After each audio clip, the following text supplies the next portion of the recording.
Wes, a lot of the numbers look pretty good, but it kind of felt like you guys lost control on offense in certain stretches. What did you think of the offense tonight? No, that's true. We talked about it after the game. There were at least 3 stretches where we go 2.5, 3 minutes where we get outscored. So we made plays late, kind of to your point, saw the uptick in the numbers, but those stretches were hurtful. Obviously, third quarter we struggled, and only able to muster 17 points. It's one of those things where when those moments happen, we were getting good looks, and I think it kind of gets frustrating when those don't go down. And we can't allow that to affect the other end of the floor. How much did their defense on Harrell kind of shake things up for you guys? Oh, they played well. I have to give them credit. We knew they were going to come in with a level of intensity, physicality. We saw that they were attacked. They were downhill, and that probably led to a lot of those free throw attempts. They were the aggressors, and whether they're fouls or no fouls, but they had that aggressive mentality. So we didn't match that tonight. Coach, what's your assessment on how your team defended against Trae Young? At times, good. And at other times, I would think we weren't as locked in as we should be. There were some coverage mistakes, some communication mistakes. Overall, the effort was good, but I think we have to make sure to take those plays out, because those are momentum plays, and I think they hurt us. We're making a bit of a run, why overhelp, give up a corner 3, so those type things we have to eliminate.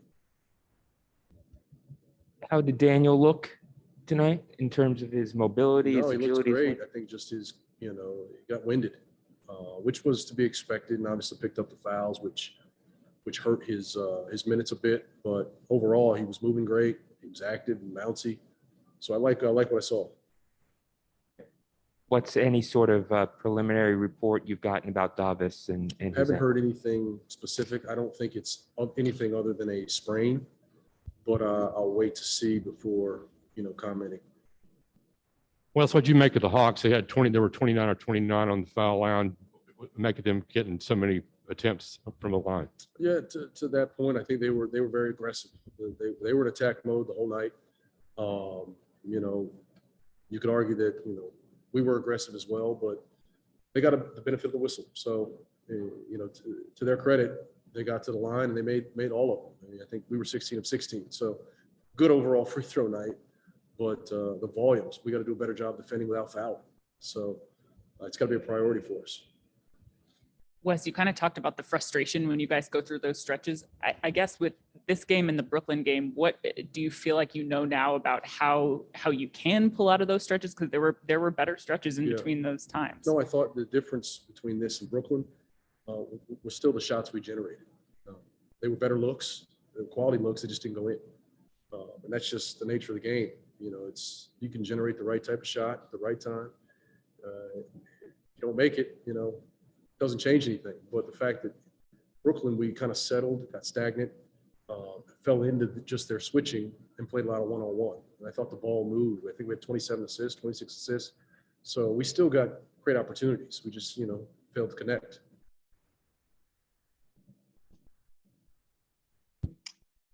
Chase. Hi, Wes. Trez didn't make his first shot until late in the first half. He ended up getting going later, but what do you think was different in the first half? It just wasn't the player that we've seen in recent games. I think part of it is the impact he's had over the last few games. It's, putting people on notice so that they're going to concentrate probably a little bit more on his ability, whether it's attacking, getting to the rim, getting fouled, the offensive rebounds. I think they know going in, he has an impact. They're going to try to negate that by being physical and meeting him with force. When it comes to Brad's three-point shooting so far this season, are you guys generating the looks that you want him to take and they're just not falling? Or do you think would you like to see him take different types of threes? No, for the most part, I'm pleased with what the shots that we're generating. I think it's just a matter of time. I've said it before. He's going to have those nights. Got a tough night, but good players, great offensive players, they find a way, and I think he'll find his way out of it. Neil. Hey, Coach, how much do you think the problem with some of the 3-point defense was, just getting sucked in and, one guy helping a little bit too much off his guy and then giving up open looks? I think a lot of it was that, whether it was pick and roll, we get caught sometimes in no man's land. So we're never back in front. We don't get the ball under control. That help has to hold a little longer. And when that happens, it just generates long closeouts, open threes, or it ignites those driving gaps that turn into driving kicks. So it wasn't just all pick and roll. Some of it was transition. Some of it was just one-on-one. So it was a number of things, but I think it's once again a priority. It starts at the point of attack. And so going forward from this game, how do you go about just, sending out film to the players? Is it something you guys do in group settings? Obviously, you guys don't necessarily have as much, time together back and forth. Yeah, it's a lot of film. We'll walk through some scenarios on the floor. It's tough sometimes to have bodies to practice. So we have to use whatever resource we have. The film's a great resource. Being able to just walk through situations and talk through positioning, the communication dynamic. We can do all those things. So we'll have to, kind of look at where we are, what we did tonight, and try to correct it. Thanks, Coach. Safe travels back. Thank you. Last question to Wayne. Hey, Coach, we talked pregame about just the challenges of playing the team so quick within back-to-back nights. What did you see different from this Hawks squad against you guys this night compared to the first time you played? Well, both teams were on a second night of a back-to-back. I thought they played with greater energy. And we talked about that before the game. As a group, we knew they were going to come out, with a degree of force.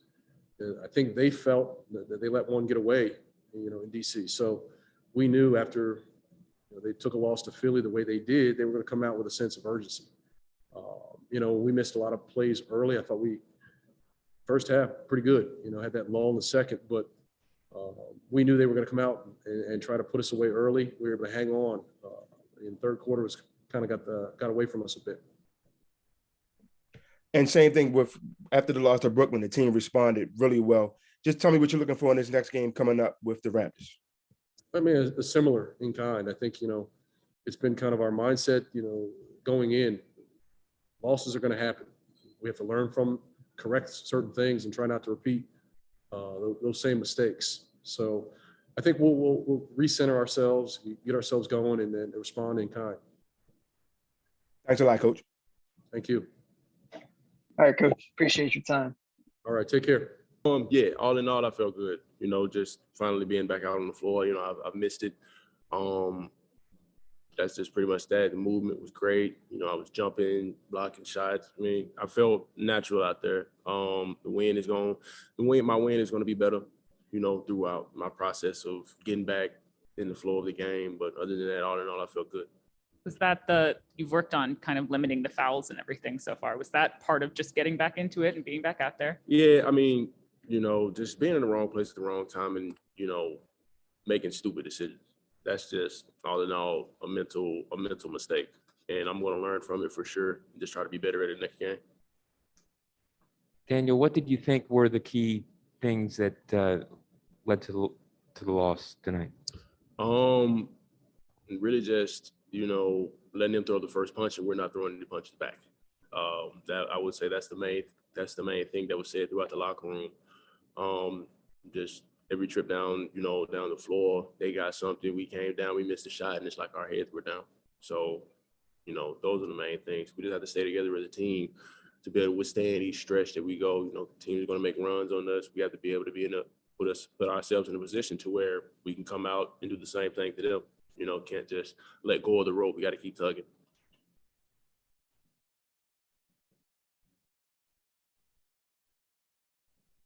What is it? Chase. Hey, Daniel.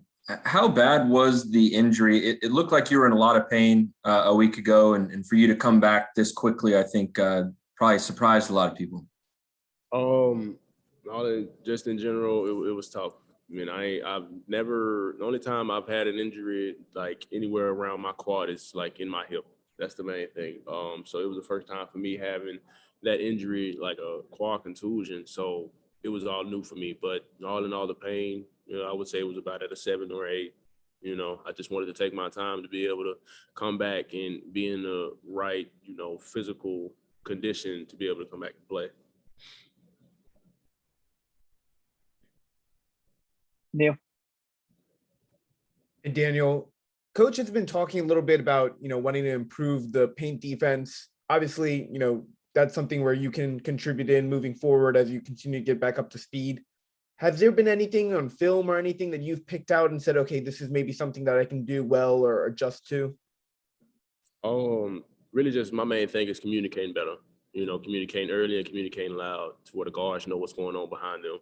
I've always had time and time again to where I made mistakes, to where I'm not talking loud enough or I'm not talking early enough for the guards when it comes to like pick and roll, when it comes to being a lone man, protecting the basket, certain things like that. So the main thing for me is just being able to be more vocal, being able to help my teammates out, let them know what's behind me and help myself out at the same time. Because, if I talk early enough, I don't get those stupid fouls that I got tonight.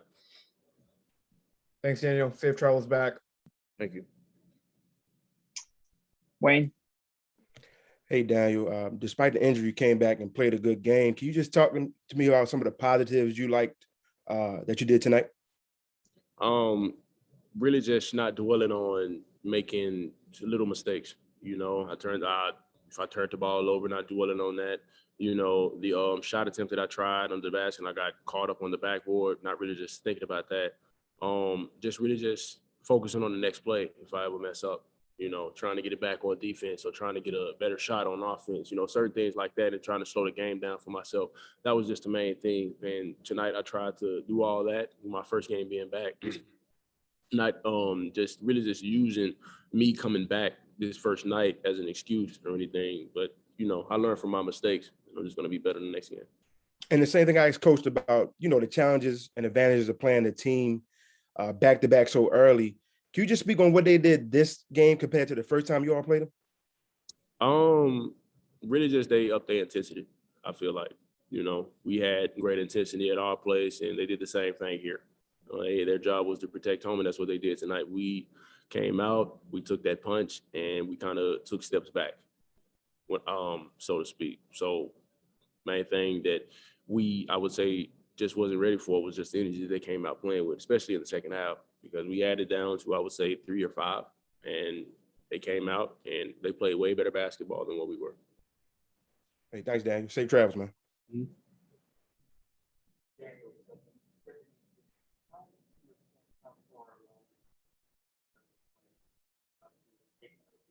You got to stay hungry. That's the main thing. You got to stay greedy. Can't really just, get too full off success that we have early in the season, because we have a real long season ahead of us. Taking it one game at a time, doing the right things in those games. Those are the main, I would say, points that, we really have to focus on. Good. All right, then. Like kind of the biggest black spots were tonight? First, praise my Lord and Savior, Jesus Christ. I think the biggest thing is we didn't sustain their runs. They had a couple runs where they went on the defensive end. We just couldn't stop them. They were making a lot of threes. They got a lot of paint touches. And they ended up getting some offensive rebounds. We did a good job in the first game of stopping them and limiting them to one shot. Tonight, they were all over the glass a little bit. They were very active. Their guards even got in there, got some. So I would just say that we had a lot of empty possessions during their run. So they would go 9-0 run, 5-0 run, and we cracked the lead down to 5. And then next thing you know, you look up, it's 15 again. So it was just sustaining those runs, I think. You had that really big second quarter. What was different in the second half? Was it defense that they were doing, or did you felt like it was something that you were working out? Honestly, I don't know. I was definitely aggressive in the first half. Second half, we didn't move the ball as much as we should have. We weren't moving bodies. And then when we turned the ball over, I had a lot tonight too. When we turn the ball over, it doesn't benefit us. We have to get a shot up every time. And then when we're always, setting our defense and, not getting out in transition, it makes it tougher too. So we're playing in half court a lot versus playing fast, which is what we want to do. Correct me if I'm wrong, but it does seem like when you guys have had these 2 losses, they're very much things that are in your control. Like the numbers don't look terrible tonight or anything like that. Is that, I guess, how does that change a locker room's response to a loss like this? That's the beneficial part of it. don't accept moral victories, but you look at the numbers and you're like, okay, well, we did solid in a few categories. It held them to some, smaller percentages. And then overall we still had chances to win, but we just kind of dug ourselves a hole a few times and we couldn't get out of it, So it's 6 game in and, we 6-7 game in. Now we're still gelling, it's not gonna be perfect, but we're still figuring out we can't just snap it. We can't just flip on the light switch and turn it on. We gotta be ready to go, especially coming off of their loss last night. We knew that they were gonna come in here energetic. So You are indeed 7 games in. What's your assessment of how far along the team is in terms of building that chemistry, that understanding of what the coaches want and familiarity with a bunch of new teammates? We've made tremendous strides, it's still a work in progress. It's not perfect. We still have a lot that we need to work on and get better at on both ends of the floor. And I'm sure Coach probably feels the same way as well. We just have to continue to build and get better every day. Don't look too far ahead. Don't look back, build on every day and just get better. We understand our first 10 games against all playoff teams, they're against tough teams, and we've been holding our own and competing, so that's one end of it. You look at the personnel we have and the guys we have and the versatility we have, and it's remarkable, but we still gotta put those gelling pieces together betterly and more consistently. You just alluded to this, but when you look at what this team might become, what do you see that makes you think that this is a sustainable start? Just because the type of guys we have. Everybody's a good character guy. Everybody wants to win. Everybody has a great attitude about contributing to the team. And like I said, our versatility propels us in just the realm of the game. Like, it just makes a lot of things easier for us on the floor. And it creates a lot of mismatches for us too. So we just have to be better at understanding those reads, executing better on both ends of the floor and getting stops. Our first 5-6 wins were all because of defense. We got those wins. We grounded those wins out because of our defense. We didn't do that tonight. Brad, how do you keep the things that you mentioned tonight that went wrong? How do you keep those from becoming bad habits? Now, you just snip them in the bud now. Granted, we've shown some consistency, but we've had the mental lapses where we won't do it. But we're human. We're going to make mistakes, but as long as we're making aggressive mistakes and, we're communicating along the way, I think Coach will live with some of the things that, may or may not go right on the floor. But, if we're not communicating, we're not going hard, nobody's going to accept that, so just making sure that we're always bought in and locked in and that our focus is getting better and winning the day, whatever it takes.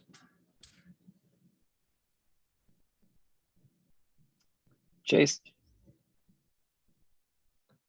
Hey, Brad, how good was it to have Daniel back in the lineup tonight? That was great. Just anytime anybody's healthy, it's always beneficial for he and for the squad. But I'm definitely happy for him just to be able to be back on the floor. Nobody likes being out. Nobody likes missing time with the team. But it was good to have his presence back, his athleticism. I feel like he couldn't get to play a lot tonight. But, when he was out there, he was being impactful as best he could. And there was some talk leading up to the season by Coach Unseld about generating different 3-point looks for you, trying to get more catch and shoot opportunities and stuff like that. Have you liked the looks that you have had this season? And is it kind of a matter of just time that over time that they will fall? Yeah. It's an adjustment, I guess. I just play basketball. I'm not just going to be a one-dimensional guy and be a straight pin down guy or be a just straight off ball guy. I can do both. So, Coach puts me in those positions to do both. And I've made it a conscious effort that I'm going to shoot more threes this year. So it's just a matter of them falling. I think everybody around the league is kind of struggling right now, so I don't feel too bad. All right, last question to Neil. Hey, Brad, along those same lines of, the entire league kind of, scoring is down, free throws is down, 3-point shooting is down. The points of emphasis that officials have tried to put in, how have you seen that play out, so far early in the season? I don't mind it, as long as it's consistent on both ends of the floor. I don't mind it at all. I love the fact it's a little bit more physical. I do, however, think it affects me a little bit more. I think I seen a stat the other day that I'm probably I'm number one with free throw attempts from last year in terms of it going down. Like, it's kind of weird in a lot of ways because I don't necessarily play to draw fouls. But it's an adjustment. It's an adjustment for everybody. So in that regard, I don't feel bad about it. You know, it's definitely tough shooting one free throw tonight, but I'm going to continue to attack and be aggressive and force the refs to call it. But I mean, the rules are the rules. You know, I love them actually. So Thanks, Brad. Safe travels back. All right, Brad. What do you feel like went wrong tonight? I mean, obviously they had that run in the third quarter, first like 6 minutes or so. We got down. Got to come out of the locker room with, you know, just better attention to detail, focus, energy, whatever you want to call it. But just can't have a run like that to start the third quarter, especially after we'd already went down and fought back to cut to 3. It's easy to draw comparisons because there are only 2 losses, but do you feel like there were some of the similar kind of mistakes that were cropping up as what happened in Brooklyn, or no? A little bit, but these are 2 completely different teams. Yeah, I mean, I think we definitely control our own destiny in a lot of ways, though, which if you're looking for a bright spot, I would say that's it. It's not like any team has really came out and imposed their will to a point where we just couldn't, you know what I'm saying, do anything with them. Is that almost, I guess, encouraging that it is kind of still in your guys' hands? It's not like it wasn't anything you couldn't fight? Yeah, I mean, if we're looking to be positive, then yeah. I mean, it's a loss and a not great one at that, but yeah. Now that your team is 7 games in and is about to head home for a homestand, I'm curious, what do you see that leads you to think that this start is something that's sustainable and can continue over the next long haul? Well, I mean, I think we found ways to win, which is the mark of a good team. We gutted out wins. I think we played defense fairly well for the most part. And I think, you know, being a new group, not having the same type of cohesiveness and chemistry as teams that have been together a long time bodes well for us because we're going to continue to get better in that area. And then I think obviously myself and Brad have, you know, another level to go to. I mean, he's talked about free throws and shooting and things league-wide being down. I think, you know, as we pick that up, that'll be good for our group as well.